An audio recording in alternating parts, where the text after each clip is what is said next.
Hello everyone, welcome to Exam Ora daily current affairs में आपका स्वागत है। आज का सेशन आपके लिए बहुत ही इंपॉर्टेंट होने वाला है क्योंकि आज के सेशन में हम पहले 26 मई की मोस्ट इंपॉर्टेंट करंट अफेयर से रिलेटेड कुछ इंपॉर्टेंट एमसीक्यूज को डिस्कस करने वाले हैं।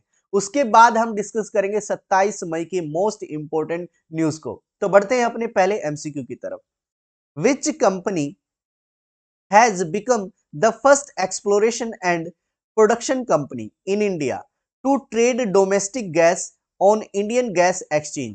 यानी भारत में वो पहली कौन सी प्रोडक्शन एंड एक्सप्लोरेशन कंपनी बनी है जो कि ट्रेड करेगी डोमेस्टिक गैसेस में एक प्लेटफॉर्म पर, और उस प्लेटफॉर्म का नाम है इंडियन गैस एक्सचेंज। तो ये वो कंपनी है oil and natural gas corporation, यानी ओएनजीसी भारत की पहली एक्सप्लोरेशन एंड प्रोडक्शन कंपनी बनेगी जो कि ट्रेड करेगी डोमेस्टिक गैस में। ठीक है, ये आपको ध्यान रखना है। उसके बाद विच स्टेट और UT government has undertaken a unique initiative of using robots for extinguishing fires by introducing two robots in their firefighting fleet। यानी किस राज्य सरकार या केंद्र सरकार ने एक नया इनिशिएटिव लिया है, एक नई पहल की है, और इसमें रोबोट्स को ऐड किया जाएगा। किसमें? फायर एक्सटिंग्विशिंग फ्लीट में। ठीक है, यानी फायर फाइटिंग फ्लीट में दो रोबोट्स को किसने ऐड किया है, कौन सी राज्य या केंद्र सरकार ने ऐड किया है? तो ये है अपनी दिल्ली। दिल्ली ने क्या है, दो रोबोट्स को ऐड किया गया है, ऐड किया है अपने फायर फाइटिंग फ्लीट में। ठीक है, ये आपको ध्यान रखना है। उसके बाद which state government has signed MoUs worth 30,000 crore rupees with 23 companies from different part of the world at world economic forum in Davos. World economic forum जो कि दावोस में आयोजित हो रहा था, उसमें किस राज्य सरकार ने 30,000 करोड़ रुपए की इन्वेस्टमेंट के लिए साइन किया है, एमओयू साइन किया है, जो कि 23 कंपनियों के साथ होगा। और अनुमानित ये है कि अगर ये इन्वेस्टमेंट भारत में होता है तो लगभग 60,000 लोगों को रोजगार मिलेगा। तो ये जो एमओयू साइन किया है वो है अपनी महाराष्ट्र सरकार ने। तो यहां पर वो स्टेट कौन सा हो जाएगा? महाराष्ट्र। ठीक है, महाराष्ट्र सरकार ने ये मेमोरेंडम ऑफ यूनिट्स पर साइन किया है, मेमोरेंडम ऑफ अंडरस्टैंडिंग पर साइन किया है। उसके बाद which bank has announced the launch of real-time express credit card on the internet banking platform, which allow eligible customer to get personal loan of up to Rs 35 lakh, यानी 35 lakhs, 35 lakh तक का आप loan ले सकते हैं। ये एक क्रेडिट कार्ड की हेल्प से होगा जिसको बोलते हैं real time express credit card. तो ये कौन से बैंक ने लॉन्च किया है? ठीक है, तो ये लॉन्च किया है अपने स्टेट बैंक ऑफ इंडिया ने। स्टेट बैंक ऑफ इंडिया का एक ऐप है जिसको बोलते हैं योनो ऐप। योनो ऐप में ये सुविधा आप उठा सकते हैं। ठीक है, इस सुविधा का आनंद आप ले सकते हैं योनो ऐप की हेल्प से। उसके बाद which bank has partnered with Retailio to launch a new range of co-branded credit card primarily targeting at the chemist and pharmacies in the merchant segment. देखिए, किस बैंक ने रिटेलियो के साथ मिलकर एक credit card, co-branded credit card launch किया है जो कि टारगेट करेगा आपके केमिस्ट को और फार्मेसीज को? तो वो है अपना एचडीएफसी बैंक। एचडीएफसी ने रिटेलियो के साथ समझौता किया है और एक को ब्रांडेड क्रेडिट कार्ड लॉन्च किया है। उसके बाद who has been awarded the Sangeetha Kalanidhi award for the year 2021 by Music Academy. देखिए, 2020, 21 और 22 के लिए जो संगीत कलानिधि अवार्ड है वो अनाउंस हो चुके हैं, और जो 2021 के लिए जो संगीत कलानिधि अवार्ड मिला है वो मिला है अपने तिरुवरूर भक्त वत्सलम। भक्त वत्सलम, ये आपको ध्यान रखना है, तिरुवरूर भक्त वत्सलम ने इस अवार्ड को जीता है। उसके बाद तो यहां पर करेक्ट आंसर क्या है? Answer option number B. उसके बाद Shivaji Patnaik, Shivaji Patnaik passed away recently. हाल ही में शिवाजी पटनायक जी का निधन हो गया है। तो आपको बताना है ही वॉज एन, वो क्या थे? ठीक है, वो बाय ऑक्यूपेशन क्या थे? वो थे क्या? पॉलिटिशियन। ठीक है, तो ये एमपी रहे हैं, मेंबर ऑफ पार्लियामेंट रहे हैं, पॉलिटिशियन है, और ये इनका नाम था शिवाजी पटनायक। इनका हाल ही में निधन हुआ है। उसके बाद United Nation is observing international week of the solidarity with the peoples of non self governing territory from यानी कहने का मतलब है जो यूनाइटेड नेशन है उसने ऑब्जर्व किया है एक वीक को, एक सप्ताह को, जिसको बोलते हैं इंटरनेशनल वीक ऑफ सॉलिडेरिटी डेरिटी with the people of non self governing territory. तो वो वीक कौन सा है? तो आपसे पूछा गया है ये मई 25 से 31 तक का जो वीक है, मई 25 मई से 31 मई तक का जो वीक है वो मनाया जाता है भारत में गैर स्वशासी क्षेत्रों के लोगों के साथ एकजुटता का अंतर्राष्ट्रीय सप्ताह। एकजुटता का अंतर्राष्ट्रीय सप्ताह मनाया जाता है 25 मई से 31 मई के बीच। उसके बाद किशोर जयरामन, ये बहुत ही इंपॉर्टेंट न्यूज है, has recently received an honorary officer of the order of British Empire by her majesty the queen. He is the president of India and South Asia for which of the following company. यानी जो किशोर जयरामन है इनको एक award OBE यानी honorary order, sorry honorary order of the British of order of British Empire, ये मिला है, OBE award मिला है जो कि ब्रिटिश गवर्नमेंट से मिलता है। ठीक है, तो ये भारत में किस कंपनी के प्रेसिडेंट है आपको बताना है। तो ये है रोल्स रॉयस के। तो यहां पर जो करेक्ट ऑप्शन है वो है option number C, Rolls Royce के ये प्रेसिडेंट है इंडिया में। उसके बाद world thyroid day is observed on, किस दिन मनाया जाता है world thyroid day? To promote awareness and understanding, सलाह मतलब एक तरीके से समझ पैदा करने के लिए, सतर्कता पैदा करने के लिए, अवेयरनेस फैलाने के लिए ये दिवस मनाया जाता है। और किसकी सतर्कता? ये थायराइड डिसीज, थायराइड बीमारी के बारे में लोगों में समझ, अवेयरनेस फैलाने के लिए ये दिन मनाया जाता है। तो ये किस दिन मनाया जाता है? ये मनाया जाता है 25 मई को। ठीक है, तो करेक्ट ऑप्शन रहेगा ऑप्शन नंबर ए। उसके बाद JSW one platforms and e commerce venture by JSW group has appointed dash as chief executive officer. यानी जो JSW है, JSW के चीफ एग्जीक्यूटिव ऑफिसर किन्हीं नियुक्त किया गया है? तो ये हैं अपने गौरव सचदेवा। ठीक है, गौरव सचदेवा को ये JSW प्लेटफॉर्म के नए CEO घोषित किए गए हैं या नियुक्त किए गए हैं। उसके बाद who has become the first player to hit 700 fours in the history of the Indian Premier League IPL। IPL के इतिहास में 700 रन, 700 चौके बनाने वाले कौन पहले क्रिकेटर बने हैं? 700 चौके किसने मारे हैं? ये मारे हैं शिखर धवन ने। तो यहां पर जो करेक्ट ऑप्शन है वो है ऑप्शन नंबर बी, यानी शिखर धवन भारत में, भारतीय IPL में यानी भारतीय प्रीमियर लीग में 700 चौके लगाने वाले खिलाड़ी बन गए हैं। उसके बाद who among the following Indian has been named under the Titan category. देखो एक जो ये हमारी टाइम्स मैगजीन की कुछ लिस्ट होती है ना, टॉप 100 जो मोस्ट इन्फ्लुएंशियल पीपल हैं 2022 के, उनमें कैटेगरी होती है। तो टाइटन कैटेगरी में आपको बताना है कि भारतीय व्यक्ति कौन से हैं, वो भारतीय कौन से हैं जो कि टाइटन कैटेगरी में टॉप 100 की लिस्ट में काउंट हुए हैं। तो वो है अपने गौतम अदानी जी। ठीक है, अगर हम बात करें गौतम अदानी की तो ये टाइटन कैटेगरी में आए हैं। ठीक है, top world's most 100 most influential people की जो लिस्ट है उसमें ये गौतम अदानी जी क्या है, ये टाइटन कैटेगरी में है। आपको ध्यान रखना, टाइटन पे फोकस करना है। उसके बाद विच of the following state celebrate fourth edition of state level Shirui lily festival 2022।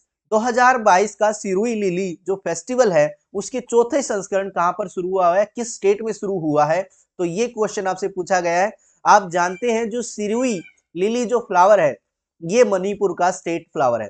तो ये जो फेस्टिवल भी है वो मणिपुर से बिलोंग करता है। तो यहाँ पर करेक्ट ऑप्शन रहेगा ऑप्शन नंबर ए, यानी मणिपुर। मणिपुर में क्या है, ये चौथा संस्करण सिरुई लिली फेस्टिवल का चौथा संस्करण शुरू हो चुका है। उसके बाद who among the following, who among the following Indian has been named under the leaders category in world's 100 most influential people of 2022 by Times magazine. जो टाइम्स मैगजीन है उसके 100 सबसे प्रभावशाली लोगों में लीडर्स श्रेणी में, आप देखो पहले क्या था, टाइटंस कैटेगरी में था और ये क्या है, लीडर्स कैटेगरी में। तो ये कौन कौन से दो भारतीय हैं आप ये बताएंगे। तो यहाँ पर जो ऑप्शन है वो यहाँ पर करेक्ट कर रखा है option number E, option number E Khurram Parvez. मैं आपको बता देता हूं करुणा नंदी नंदी करुणा नंदी जो हैं उनको भी लीडर्स श्रेणी में टॉप वर्ल्ड के 100 प्रभावशाली, सबसे प्रभावशाली व्यक्तियों में शामिल किया गया है करुणा नंदी को। ठीक है, ये एक एडवोकेट है जो कि सुप्रीम कोर्ट की एक मतलब वकील है, आपको ध्यान रखना है। उसके बाद international missing children's day is observed every year on 25 of May, यानी अंतरराष्ट्रीय गुमशुदा बाल दिवस हर साल 25 मई को मनाया जाता है। ये आपको ध्यान रखना है, गुमशुदा children. International missing children's day एक अवेयरनेस इवेंट है, ठीक है, जो कि ऑब्जर्व किया जाता है हर साल 25 मई को। ठीक है, अगर हम बात करें मिसिंग चिल्ड्रन डे की, इसकी शुरुआत हुई थी यूएसए में। कब? 1983 में। 1983 में यूएसए ने इसकी शुरुआत की थी मिसिंग चिल्ड्रंस डे की। अगर हम बात करें तो ये कब शुरू हुआ? ये जब शुरू हुआ जब एक 6 साल का बच्चा जिसका नाम था एतान पाज, एतान पाज, एतान पाज जो कि मिसिंग हो गया था 25 मई 1979 को। ठीक है, न्यूयॉर्क से एक बच्चा लापता हो जाता है, 6 साल का बच्चा लापता हो जाता है और तब से ये दिवस मनाया जाता है। उस बच्चे का नाम है एतान पाज। ठीक है, उसके उसके उस इंसिडेंस के बाद, उस घटना के बाद ये दिवस मनाया जाता है, आपको ध्यान रखना है। उसके बाद ministry of education released national achievement survey report NAS 2021, यानी मिनिस्ट्री ऑफ एजुकेशन ने एक achievement survey report, national achievement survey report जारी की है जो कि 2021 के लिए है। ठीक है, इसके बारे में पढ़े तो नेशनल अचीवमेंट सर्वे NAS, इन्होंने एक रिपोर्ट जारी की है 2021 वाली, जो कि जारी मतलब की है, जो क्या करेगी, एक लार्जेस्ट सर्वे होगा वर्ल्ड का। ठीक है, एक रिपोर्ट जो जारी की है, एक सर्वे के बाद रिपोर्ट जारी होती है। जो वो सर्वे था नेशनल अचीवमेंट सर्वे, वो वर्ल्ड का सबसे बड़ा सर्वे था। ठीक है, आपको ध्यान रखना है। और ये 2021 में 12 नवंबर को शुरू हुआ था। ठीक है, इसमें ये पाया गया कि जो हमारी 36, 28 और 8, 28 स्टेट और 8 यूनियन टेरिटरी, 36 स्टेट्स और यूनियन टेरिटरी हैं, उसके लगभग 720 डिस्ट्रिक्ट्स में 1.18 लाख, यानी 1.18 लाख स्कूल्स में कितने बच्चे पढ़ते हैं? 34 लाख बच्चे पढ़ते हैं। ठीक है, 34 लाख बच्चे पढ़ते हैं, ये सर्वे की रिपोर्ट कहती है। ठीक है, और ये सर्वे 22 भाषाओं में किया गया था, 22 लैंग्वेज में इन सर्वे को अंजाम दिया गया था। उसके बाद सेंटर लॉन्चेस स्वच्छ सर्वेक्षण 2023, जो केंद्र सरकार ने स्वच्छ सर्वेक्षण 2023 को लॉन्च कर दिया है। ठीक है, ये एक अभियान है। देखते हैं, यूनियन गवर्नमेंट ने लॉन्च कर दिया है 8th एडिशन ऑफ स्वच्छ सर्वेक्षण SS 2023, यानी यूनियन गवर्नमेंट, केंद्र सरकार ने स्वच्छ सर्वेक्षण 2023 के 8वें संस्करण को शुरू कर दिया है। और ये कौन से मिशन के तहत शुरू किया है? स्वच्छ भारत मिशन, अर्बन मिशन जो कि 2.0 है, उसके तहत इसको लॉन्च किया गया है। ठीक है, अगर हम बात करें तो मनोज जोशी, ठीक है, इन्होंने ये लॉन्च किया है एक वर्चुअल इवेंट के द्वारा जो कि दिल्ली में आयोजित हो रहा था। और जो मनोज जोशी हैं वो हमारे सेक्रेटरी हैं minister of housing and urban affair के। ठीक है, तो आप ध्यान रखना, इनकी शुरुआत जो स्वच्छ सर्वेक्षण 2023 है उसको लॉन्च किया गया है मनोज जोशी के द्वारा, जो कि सेक्रेटरी हैं minister of housing and urban affair के। ठीक है, ये आपको ध्यान रखना है। और ये किस मिशन के तहत लॉन्च किया गया है? ये स्वच्छ भारत मिशन अर्बन 2.0 के तहत इसको लॉन्च किया गया है। इसकी थीम क्या थी? इंपॉर्टेंट ये है कि स्वच्छ सर्वेक्षण 2023 की थीम क्या थी? इसकी थीम थी वेस्ट टू वेल्थ, कि कैसे हम क्या है वेस्ट को डिस्पोज करके वेल्थ में कन्वर्ट कर सकते हैं। This is the theme for 2023 स्वच्छ सर्वेक्षण अभियान। ठीक है, ये आपको ध्यान रखना है। अगर हम बात करें तो ये सर्वे जो है ये प्रायोरिटी देगा एक प्रिंसिपल को। प्रायोरिटी किस प्रिंसिपल को देगा? ये आपको ध्यान रखना है, RRR, ट्रिपल R। ठीक है, इसमें R का मतलब रिड्यूस, रिसाइकल एंड रीयूज, कि कैसे हम रिड्यूस कर सकते हैं, कैसे हम रिसाइकल कर सकते हैं और कैसे हम रीयूज कर सकते हैं चीजों का। ये आपको इस प्रिंसिपल पर क्या है, इस सर्वेक्षण में क्या किया जाएगा? फोकस किया जाएगा। उसके बाद आगे बढ़ते हैं, डॉक्टर टेड्रोस अधानोम। ठीक है, Tedros Adhanom Ghebreyesus re-elected as Director general of World Health Organization. जो विश्व स्वास्थ्य संगठन है, वर्ल्ड हेल्थ ऑर्गेनाइजेशन है, इसके दोबारा से डायरेक्टर जनरल कौन बने हैं? डॉक्टर टेड्रोस अधानोम गैब्रियेसिस बने हैं। ठीक है, फिर से ये री इलेक्ट हो गए हैं। अगर हम बात करें, वर्ल्ड हेल्थ ऑर्गेनाइजेशन ने रीअपॉइंट किया है टेड्रोस अधानोम गैब्रियेसिस को as a director general of WHO. ठीक है, ये इनका सेकंड टर्म रहेगा जो कि 16 अगस्त 2022 से शुरू हो जाएगा। सेकंड टर्म 16 अगस्त 2022 से शुरू होने वाली है। ठीक है, इनकी उसके बाद इनका जो री इलेक्शन है वो कंफर्म्ड किया गया 75वीं वर्ल्ड हेल्थ असेंबली में, जो कि जनेवा में आयोजित हुई है। ठीक है, 75वीं वर्ल्ड हेल्थ असेंबली जो कि जनेवा में आयोजित हुई है, उसमें इस री इलेक्शन को कंफर्म किया गया। ठीक है, और जो ये टेड्रोस अधानोम थे, ये सोल कैंडिडेट थे, एकमात्र कैंडिडेट थे जो कि 2017 में इनको इलेक्ट किया गया था। अगर बात करें तो वर्ल्ड हेल्थ ऑर्गेनाइजेशन का हेडक्वार्टर जनेवा स्विट्जरलैंड में है और इसकी स्थापना कब हुई थी? 7 अप्रैल 1948 को हुई थी, ये आप याद रखेंगे। उसके बाद राजेश भूषण जी, इनको अपॉइंट किया गया है चेयरपर्सन के तौर पर committee B of 75th World Health Assembly. जो 75वीं वर्ल्ड हेल्थ असेंबली है उसके कमेटी बी के चेयरपर्सन कौन बने हैं? राजेश भूषण जी बने हैं। देखिए, जो वर्ल्ड हेल्थ असेंबली है उसकी दो कमेटी होती है, कमेटी ए, कमेटी बी। ठीक है, दो कमेटी होती है जो वर्ल्ड हेल्थ असेंबली होती है। तो अब की बार 75th वर्ल्ड हेल्थ असेंबली आयोजित हो रही थी और इसमें जो कमेटी बी है उसके चेयरमैन कौन बने हैं? Rajesh Bhushan ji. Union health secretary Rajesh Bhushan has appointed as chairperson of the committee B. Committee B के चेयरपर्सन बने कौन सी, किसकी committee? 75th World Health Assembly की जो कमेटी बी है उसके चेयरमैन बने हैं। ठीक है, अगर हम बात करें कमेटी बी का काम क्या है, कमेटी बी ये प्राइमरली डिस्कस करती है एडमिनिस्ट्रेटिव एंड फाइनेंशियल मैटर्स को। ठीक है, जो वर्ल्ड हेल्थ ऑर्गेनाइजेशन के जो फाइनेंशियल और एडमिनिस्ट्रेटिव मैटर्स है उनको हैंडल करती है committee B of World Health Assembly की। ठीक है, ये आपको ध्यान रखना है। और कमेटी ए क्या करती है? Meet to debate technical and health matters. Technical और हेल्थ मैटर्स को डील करने के लिए क्या करती है? ये काम करती है कमेटी ए। ठीक है, उसके बाद आगे बढ़ते हैं। ए गोपाल कृष्णन वोन वास्विक इंडस्ट्रियल रिसर्च अवार्ड 2022। 2022 के जो वास्विक इंडस्ट्रियल रिसर्च का जो अवार्ड है वो क्या किसको मिला है? ए गोपाल कृष्णन को मिला है। इनके बारे में पढ़े तो क्या है? ए गोपाल कृष्णन क्या है? एक डायरेक्टर है जो कि आईसीआर में है, in central marine fisheries research institute के जो डायरेक्टर हैं ए गोपाल कृष्णन, उनको वैश्विक अवार्ड से सम्मानित किया गया है। आपसे पूछा जा सकता है कि वास्तविक अवार्ड है क्या, इसकी फुल फॉर्म क्या है? ये है विविध लक्षी औद्योगिक संशोधन विकास केंद्र। ठीक है, विविध लक्षी औद्योगिक संशोधन विकास केंद्र वैश्विक अवार्ड से सम्मानित किया गया है आईसीआर के डायरेक्टर जो कि central marine fishery research institute है उसके डायरेक्टर ए गोपाल कृष्णन को। ठीक है, ये अवार्ड दिया गया है। अगर हम बात करें तो ये एग्रीकल्चर साइंसेज और टेक्नोलॉजी में अवार्ड दिया गया है। अगर इस अवार्ड की बात करें तो इसमें क्या है? 1.51 लाख रुपीज क्या है? कैश प्राइज है और एक सिटेशन है। ठीक है, आपको ध्यान रखना है।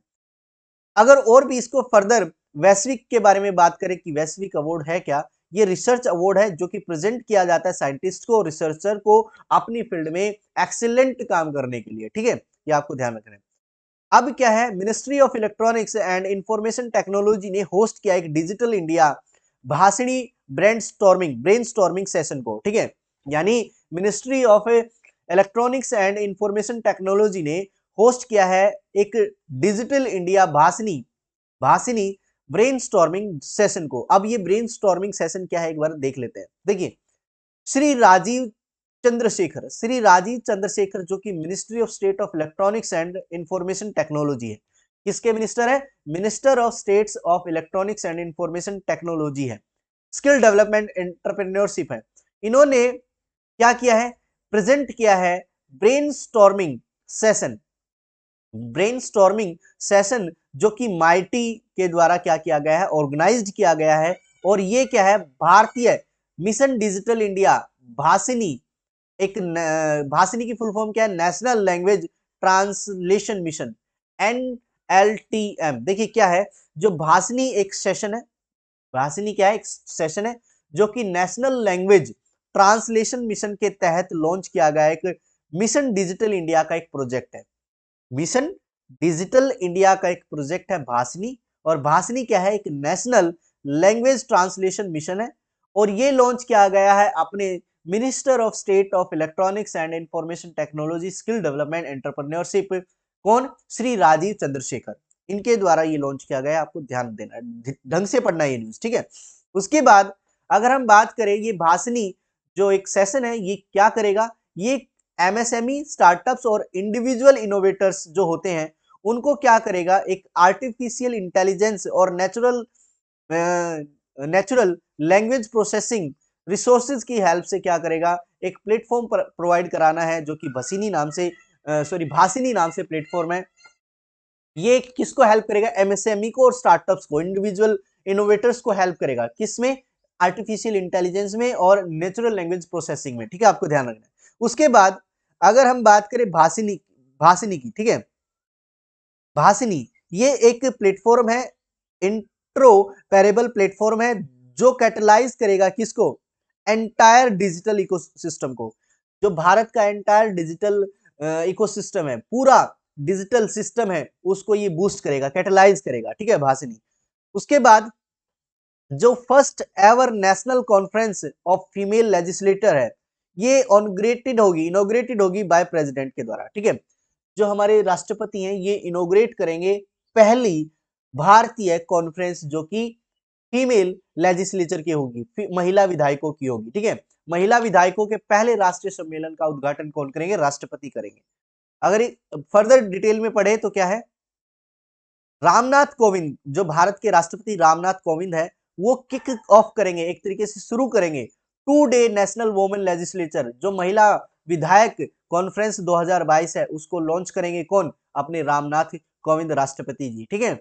और ये क्या है, ये एक large number of female parliamentarian and legislature by throughout the country, from throughout the country, यानी पूरे देश में से जितने भी महिला विधायक हैं या पार्लियामेंट्री हैं, मेंटेरियन है, एमपी है या विधायक है, उन सभी का एक कॉन्फ्रेंस, एक असेंबली बनाई जाएगी, एक सम्मेलन होगा, और इसको लीड करेंगे श्री रामनाथ कोविंद, ठीक है। उसके बाद ये पहला एक ऐसा इवेंट होगा, फर्स्ट एवर सच इवेंट, पहला एक इवेंट होगा जिसको होस्ट करेगी स्टेट असेंबली, जो कि नेशन वाइड सेलिब्रेशन होगा, पूरे देश का राष्ट्र व्यापक एक सेलिब्रेशन होगा, समारोह होगा। और ये किसके तहत होगा, आजादी का अमृत महोत्सव एक समारोह के अंडर ऐसा किया जाएगा, और ये किसके सम्मान में होगा, भारत की 75वीं आजादी की वर्षगांठ के सम्मान में होगा, ठीक है।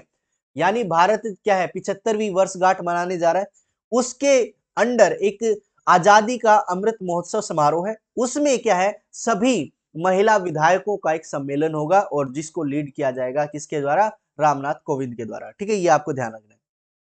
उसके बाद इंडियन नेवी और बांग्लादेश के बीच में एक नेवी बायलैटरल एक्सरसाइज शुरू हो गई है, जिसको बोलते हैं हम बोंगो सागर, ठीक है, बोंगो सागर, ये आपको ध्यान रखना, बोंगो सागर जो मिलिट्री बायलैटरल एक्सरसाइज है, वो किसके बीच में है, वो है इंडिया और बांग्लादेश के बीच में, ये नेवी एक्सरसाइज है, आपको ध्यान रखना है। थर्ड एडिशन, देखिए बोंगो सागर का थर्ड एडिशन, जो कि एक इंडियन नेवी और बांग्लादेश नेवी के बीच में एक बायलैटरल एक्सरसाइज है, बोंगो सागर, ये स्टार्ट हो गई है पोर्ट मोंगला में, बांग्लादेश में, ठीक है, पोर्ट मोंगला में, बांग्लादेश के पोर्ट मोंगला में इसकी शुरुआत हो चुकी है, जो कि 24 मई से शुरुआत मानी जाएगी, 24 मई को ये शुरू हो चुकी है, ठीक है। Harbour phase of the exercise begin 24th और 5th May, which will be followed by the sea phase in North Bay of Bengal from 26th and 7 मई। 26 और 27 मई को ये एक्सरसाइज होगी, इसकी शुरुआत 24-25 मई को हो चुकी है, और ये नॉर्थ बंगाल, उत्तरी बे ऑफ बंगाल, बंगाल की खाड़ी में इसको आयोजित किया जाएगा। उसके बाद world economic forms travel and tourism competitiveness index, ये 2021 के लिए भारत की जो पोजीशन है वो 54th रही है, ठीक है, ये आपको ध्यान रखना है। वर्ल्ड इकोनॉमिक फॉर्म WEF, इन्होंने रैंक किया है भारत को 54वीं पोजीशन पर, 54th पोजीशन पर, ठीक है, आपको ध्यान रखना है। और ये पिछले साल 46वीं पोजीशन थी, अब क्या है, ये डाउनग्रेड हो चुकी है, और एक स्कोर मिला है इसको 4.1 का स्कोर मिला है। इसमें क्या कहा गया कि जो travel and tourism development index 2021 है, इसमें भारत की पोजीशन 54वीं है, जो कि खिसक कर मतलब पहले ये 46 थी, अब खिसक कर 54 हो चुकी है और इसमें भारत को 4.1 क्या है स्कोर मिला है, ठीक है। और जो भारत है वो अपनी पोजीशन उसने मेंटेन की है साउथ एशिया में, यानी साउथ एशिया में टॉप पोजीशन पर भारत ही रहा है। साउथ एशिया में टॉप पोजीशन पर भारत रहा है और भारत की पोजीशन कितनी रही है, 54वीं पोजीशन रही है। किसमें? ये रही है travel and tourism development index 2021 में, आपको ध्यान रखना है। जापान ने टॉप किया, नंबर 1 पोजीशन पर जापान है, आप ध्यान रखिए। जापान ने टॉप किया, नंबर 1 पोजीशन पर है। और बॉटम सबसे नीचे कौन है? ये चैड है, ठीक है। कंट्री कौन सी है? चैड। चैड ने 170वीं पोजीशन हासिल की है।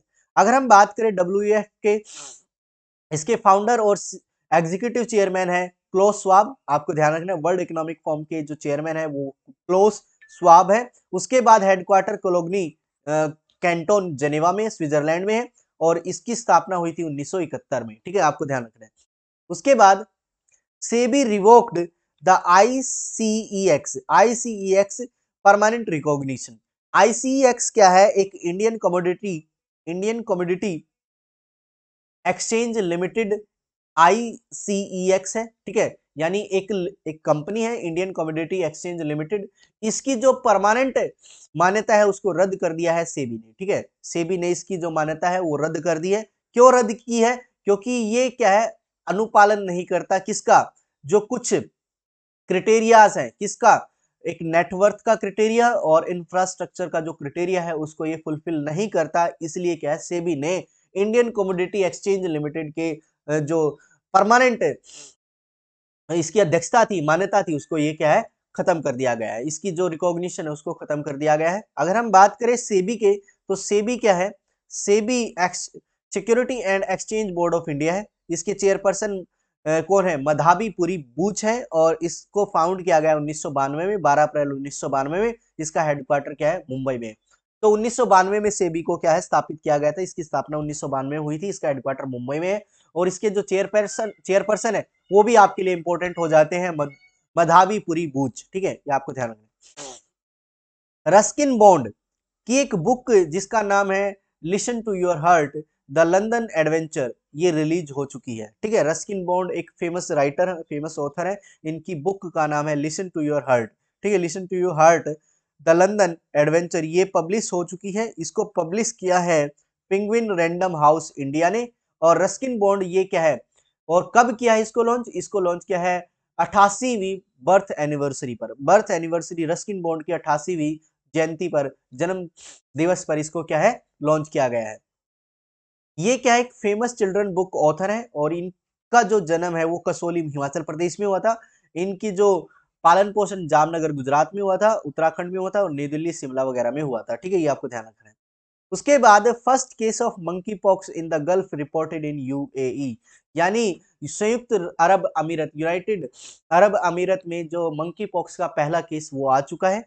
और आपको ध्यान हो तो बेल्जियम एक ऐसा कंट्री है जिन्होंने जो मंकी पॉक्स के जो सिम्टम्स वाले पेशेंट हैं उनके लिए 21 दिन का क्वारंटाइन जरूरी कर दिया है, ठीक है। तो यूनाइटेड अरब अमीरत्स ये क्या है, फर्स्ट गल्फ कंट्री बना है, मतलब हुआ है जो कि मंकी पॉक्स केसेस से को लेकर आया। एक तरीके से मंकी पॉक्स का पहला केस गल्फ कंट्री में यूएई में दिखाई दिया है, ठीक है।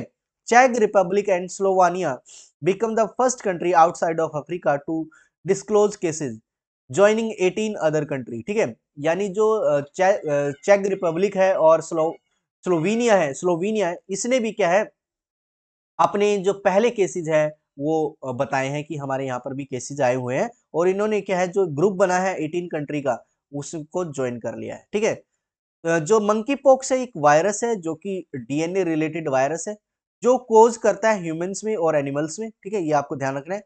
ये एक फैमिली से बिलोंग करता है जिसको बोलते हैं Poxviridae, Poxviridae and orthopox virus से बिलोंग करता है अपना मंकी पॉक्स, ये आपको ध्यान रखना है।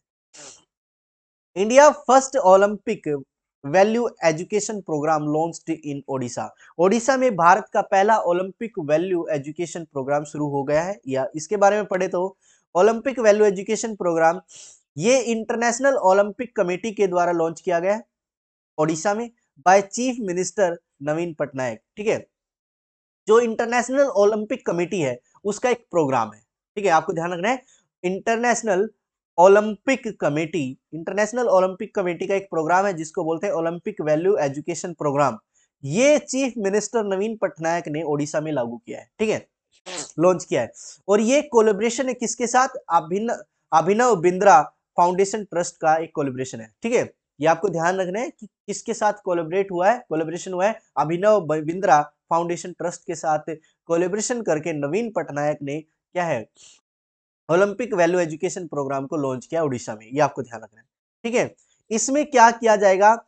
It will value based curriculum, ये वैल्यू बेस्ड करिकुलम है जो कि इंप्लीमेंट किया जाएगा शुरुआत में 90 स्कूलों में, राउरकेला में, भुवनेश्वर में, या मतलब राउरकेला और भुवनेश्वर के 90 स्कूलों में इसको लॉन्च किया जाएगा, इस करिकुलम को लॉन्च किया जाएगा। और जो टारगेट करेगा लगभग 32,000 बच्चों को, 32,000 बच्चों को टारगेट करने वाले हैं।